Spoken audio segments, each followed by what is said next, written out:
Hello students, class 8 तो social science book के history का चैप्टर 1 में आप लोग को पढ़ना है the modern period. Modern period का मतलब होता है आधुनिक काल।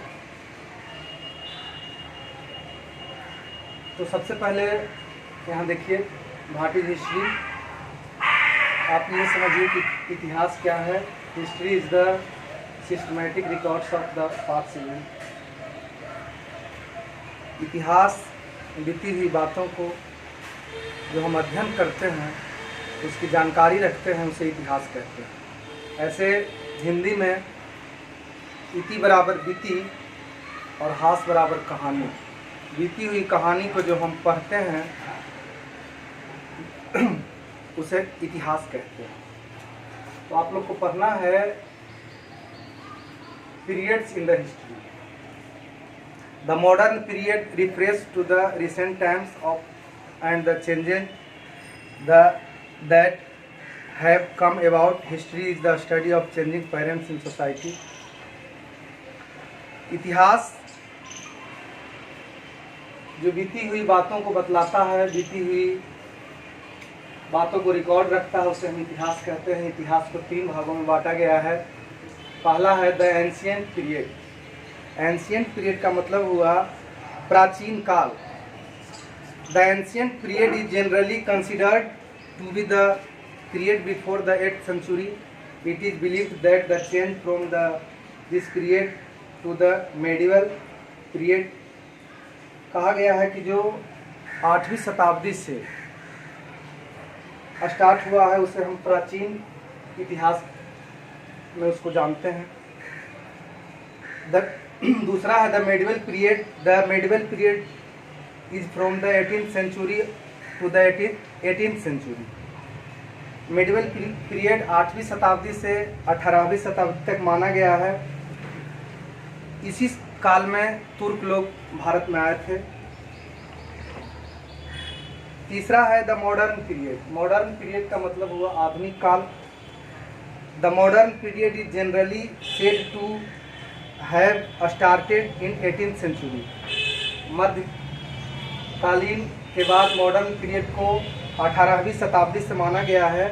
इसमें ब्रिटिश हुकूमत भारत आए थे और उन्होंने भारत में इंडस्ट्रियलाइजेशन, औद्योगिकीकरण, अर्बनाइजेशन, शहरीकरण, scientific progress, colonial, swift transport,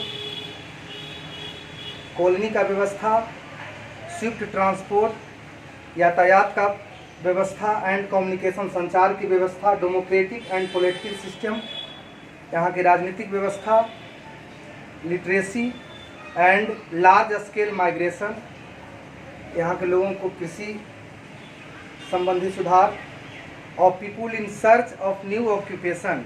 let us study this period in detail. तो अभी हम लोगों को यहाँ पढ़ना है modern period in Europe. Europe का आधुनिक काल। Many significance changed unshared in the modern era in Europe. Trade flourished between the European and Arab traders. Europe में सबसे पहले अरबियन और यूरोपीय दोनों मिलकर के व्यापार शुरू किए।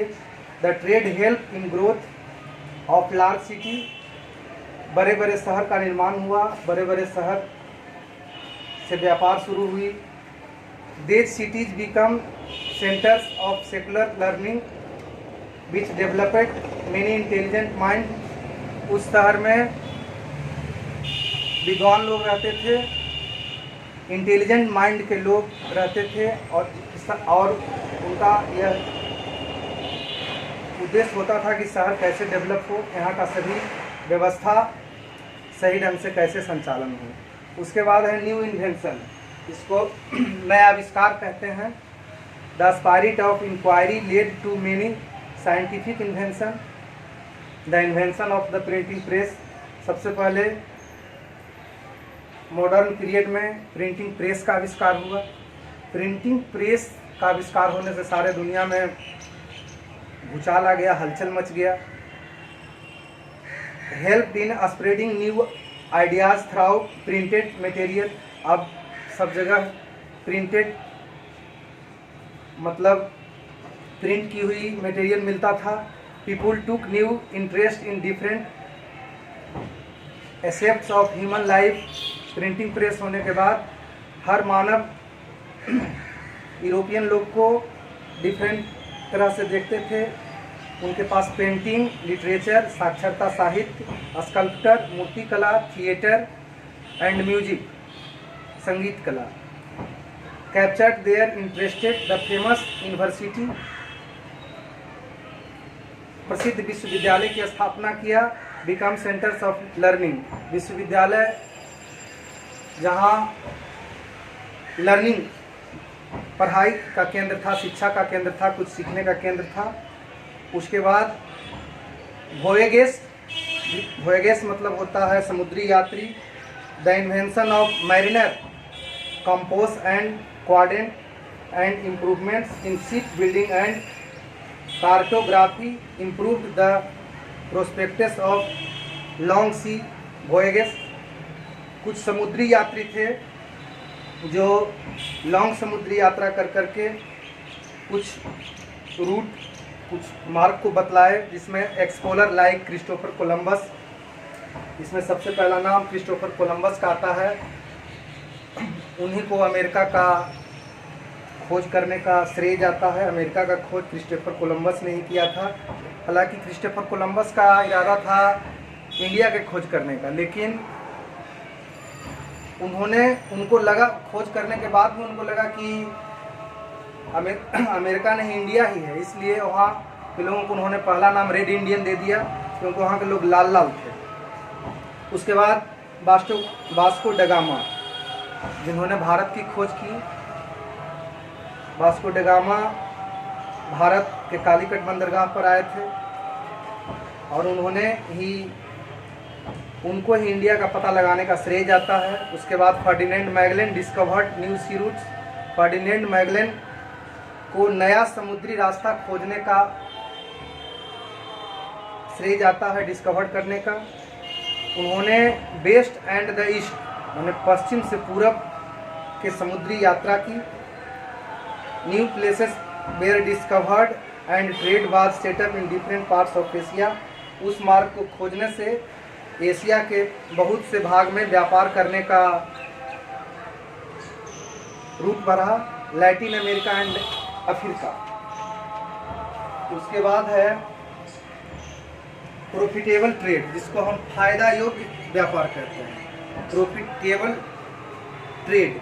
Bye the end of the 16th century European overseas trade started bringing great profits. अंग्रेज़ों को लगा कि 16वीं शताब्दी में यूरोपियन लोगों को काफ़ी फायदा वाला व्यापार हुआ। The rulers of various European countries started given exclusive right to group of merchants to begin companies to trade in the east.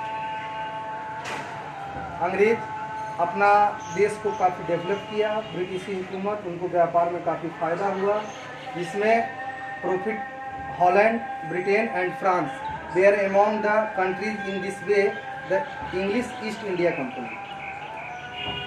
उस समय के विकसित देशों में फ्रांस, हॉलैंड और इंग्लैंड था, जिन्होंने 1600 ईस्वी में ईस्ट इंडिया कंपनी कलकत्ता में स्थापित किया। The Dutch east India company was set up in 1602। Dutch east India company का आविष्कार 1602 ईस्वी में हुआ और फ्रेंच ईस्ट इंडिया कंपनी का आविष्कार 1664 ईस्वी में हुआ। उसके बाद हो गया कॉलोनाइजेशन, मैंने कॉलोनी की व्यवस्था करना, मोहल्ला जहाँ हर लोग रहते हैं। Several European countries manage to establish their political control over large areas around the trade settlements in different country all over the world. बहुत से ब्रिटिश हुकूमत अपना पॉलिटिकल क्षमता बढ़ाने के लिए, अपना व्यापार बढ़ाने के लिए, अपना व्यापार को विस्तार करने के लिए हर देश में सेटलमेंट किया।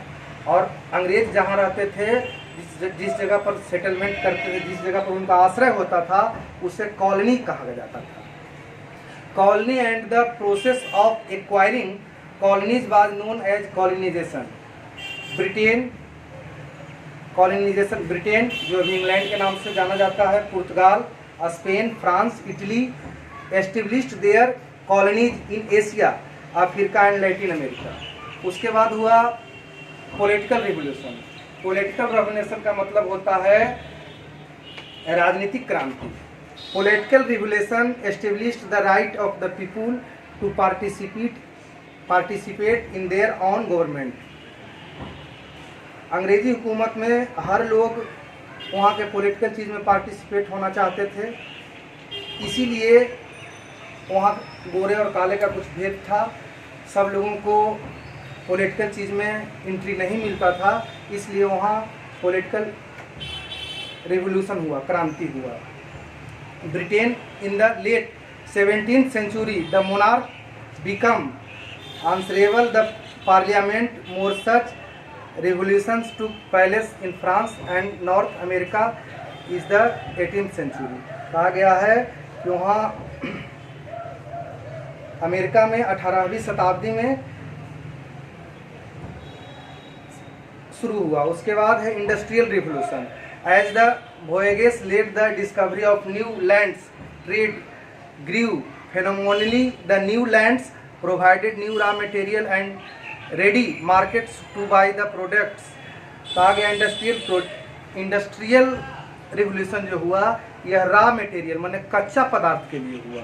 कुछ देश के पास कंपनी थी, बनाने का मशीन था, लेकिन उनके पास अपना कच्चा प्रोडक्ट नहीं था, अपना कच्चा मटेरियल नहीं था, इसलिए उस जगह को कब्जा करने की दृष्टि से वहाँ उसके रॉ मटेरियल को प्राप्त करके अपने इंडस्ट्रीज में प्रोडक्ट बनवाने का होड़ लग गया।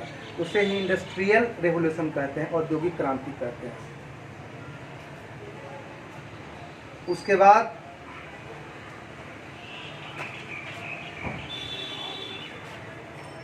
increased demand for goods required mass production and the factory system was invented। उसके बाद वस्तु का डिमांड हो गया, प्रोडक्शन उत्पादन बढ़ाया गया, फैक्ट्री को बढ़ाया गया, सारा दुनिया को में अंग्रेजी ब्रिटिश हुकूमत का प्रोडक्ट जाने लगा। कुछ देशों को उन्होंने गुलाम बना लिया, कुछ देशों पर उनका अवैध तरीके से शासन था, वहाँ से वो ज़बरदस्ती रॉ मटेरियल लेते थे और अपना कंपनी में बना करके उसी मटेरियल को दोहरी कीमत में बेचते थे, ऊंचा दाम में बेचते थे। मतलब मेरा ही प्रोडक्ट और मेरे प्रोडक्ट से बनी हुई वस्तु को वह अधिक दाम में बेचते थे और उससे वह मुनाफा कमाते थे। फैक्ट्री का संख्या बढ़ाया, प्रोडक्शन बढ़ाया। The wider spend use of merchant machines and factories came to be called the industrial revolution। माने सारा दुनिया में फैक्ट्री लगाने का होड़ लग गया, उसे ही औद्योगिक क्रांति कहा जाता है। It first began in Britain and the slowly separate to Italy। सबसे पहले औद्योगिक क्रांति का जन्म इंग्लैंड में हुआ, उसके बाद इटली में हुआ, उसके बाद पुर्तगाल में हुआ, उसके बाद फ्रांस में हुआ, उसके बाद जर्मन में हुआ, उसके बाद रसिया में हुआ। धीरे धीरे प्रायः सभी देशों में हो गया। आज उद्योगों का ही जमाना आ गया है। उसके बाद है कैपिटलिज्म, जिसको पूंजीपति कहते हैं। पूंजीपति मतलब सामंती लोग, जो पूंजीपति लोग होते थे, जो सामंती और ताकतवर लोग होते थे, वह अपने पूंजी के बदौलत before the industrial revolution took place in the European countries the land was under various feudal lords who were powerful। They collected tax and imposed fine on farmers and lived a life of luxury। कुछ सामंती लोग होते थे जो किसानों को crush करते थे, किसानों के साथ अन्याय करते थे, उनका श्रम किया हुआ धन को छीन लेते थे और उस पर शासन करते थे और अपना जीवन उन्होंने वो लोग लग्जरी एकदम आराम का जीते थे। और जो नीचे तबके के लोग होते थे, फार्मर वगैरह होते थे, उनको बहुत कष्ट होता था। After the arrival of the factory system a new class of people across were the owners of the factory. अंग्रेज वर्ग को क्लास में बांटे हुए था और क्लास के आधार पर वहाँ के लोगों को काम मिलता था। अगर कोई छोटा क्लास का होता था तो वह फैक्ट्री वगैरह भी उसको खोलने की इजाज़त नहीं होती थी। Their only motive was a make money, they people controlled the production, also scale of the goods और other words they controlled capital, thus they came to be known as capitalist. पूंजीपति लोग जो होते थे वो हमारे ही मेहनत का कमाया धन से कुछ पूंजी जमा कर करके वह बाकी सब पर क्रश करते थे। दे पेड मर्ग salaries to the workers and exploited them the nervous bed.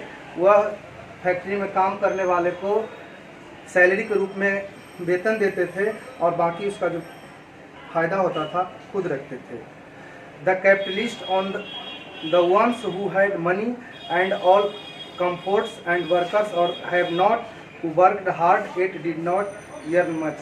इसलिए काम करने वाला सदा काम ही करता रहता था और जो फैक्ट्री के मालिक होते थे, पूंजीपति लोग होते थे, वह डेवलप करते जाते थे। यही था आप लोग को मॉडर्न पीरियड ऑफ यूरोप। उसके बाद अब आप लोग को मॉडर्न पीरियड इन इंडिया है, नेक्स्ट क्लास में बताया जाएगा। That's all, thank you.